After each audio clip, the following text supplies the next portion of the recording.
Hello, everybody. Today's topic for Winter Weather Awareness Week is wind chill and hypothermia, or wind chill and overlooked danger.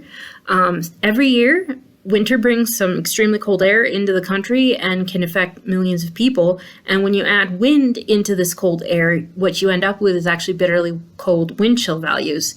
And there's actually an index out there, the Windchill Index, that can help you to determine when conditions become such that it's actually dangerous to be outside. So you could even get frostbite or hypothermia if you're not careful. And this index specifically takes into account the heat lost from the body to the environment under cold and windy conditions, which actually provides a truer measurement of how dangerous the cold can be. And two specific dangers of exposure to low wind chill values, which I actually mentioned just previously, are frostbite and hypothermia. So frostbite specifically occurs when the skin and the tissues just below the skin freeze, and it often begins in areas that are exposed and have low blood circulation. So think your nose, your ears, your fingers, your toes, that kind of thing. Signs of early frostbite actually are lost feeling in these exposed areas, and then also these areas taking on a white or pale appearance. So if you suspect frostbite is occurring, you should hold the suspected area closely against warm skin to try and return blood flow and warmth to the region. Now, hypothermia, which sometimes goes hand in hand with frostbite, is actually when the internal body temperature becomes dangerously low. And is actually the most common wintertime killer. So when you hear a news story of somebody perishing, unfortunately, due to what's exposure, this often, especially during the cold season, means that hypothermia was the root cause. Warning signs of hypothermia include uncontrollable shivering, memory loss, disorientation, slurred speech, and drowsiness. If someone is suspected to be suffering from hypothermia, they should be given immediate medical attention.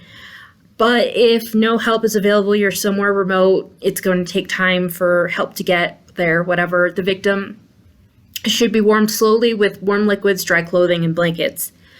The National Weather Service will issue wind chill advisories and/or warnings when dangerous combinations of wind and cold temperatures threaten. And actually, to learn more about wind chill, if you want to go a little more in depth, you can check out weather.gov/safety/cold. And now for some tips and tricks when cold weather threatens. And this will also, if you're outside taking advantage of wintertime activities, or you're traveling and you get stuck in very cold conditions, these might actually help you survive this situation. There's 4. So stay dry. Wet clothing results in much faster heat loss from your body, so wear waterproof insulated boots, and keep a change of dry clothing with you, if at all possible. And if you get wet, make sure to get into dry clothing as soon as you can. Stay covered. Remember those body bits that I mentioned before in the frostbite discussion, your nose, your ears, your fingers, your toes, that kind of thing. Keep these covered.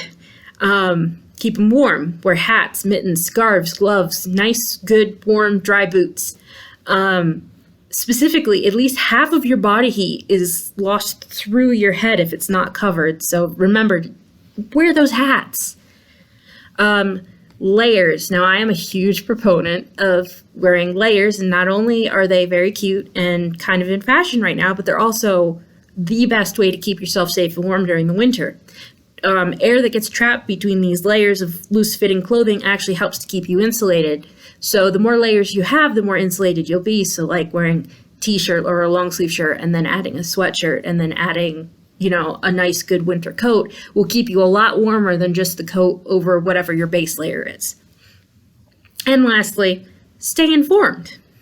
Keep up to date with the latest National Weather Service forecasts and warnings.